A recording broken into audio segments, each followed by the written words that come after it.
बहुत समय पहले की बात है, जब सिकंदर अपने शक्ति के बल पर दुनिया भर में राज करने लगा था। वह अपनी शक्ति पर इतना गुमान करने लगा था कि अब वह अमर होना चाहता था।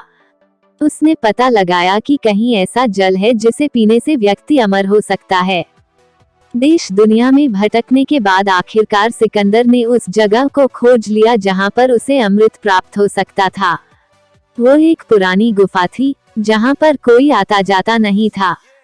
देखने में वह बहुत डरावनी लग रही थी, लेकिन सिकंदर ने एक जोर से सांस ली और गुफा में प्रवेश कर गया।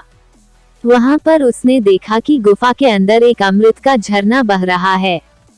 उसने जल पीने के लिए हाथ ही बढ़ाया था कि एक कौवे की आवाज आई। कौवा गुफा के अंदर ही बैठा था।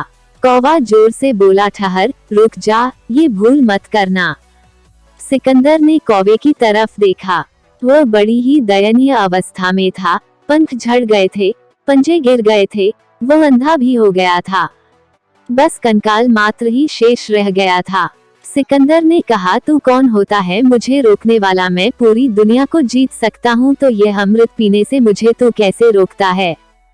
तब कौवे ने आंखों से आंसू टपकाते हुए बोला कि मैं भी अमृत की तलाश में ही इस गुफा में आया था और मैंने जल्दबाजी में अमृत पी लिया। अब मैं कभी मर नहीं सकता, पर अब मैं मरना चाहता हूँ लेकिन मर नहीं सकता। देख लो मेरी हालत। कौवे की बात सुनकर सिकंदर देर तक सोचता रहा। सोचने के बाद फिर बिना अमृत पिए ही चुपचाप गुफा से बाहर वापस लौट आया। सिकंदर समझ चुका था कि जीवन का आनंद उस समय तक ही रहता है जब तक हम उस आनंद को भोगने की स्थिति में होते हैं। शिक्षा जीवन में हमें हमेशा खुश रहना चाहिए।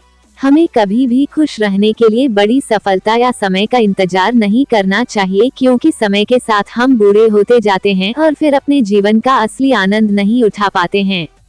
सदैव प्रसन्न रहिए। जो प्राप्त है पर्याप्त है, जिसका मन मस्त है उसके पास समस्त है। कहानी पसंद आई तो लाइक करें, शेयर जरूर करें, सब्सक्राइब करना ना भूलें।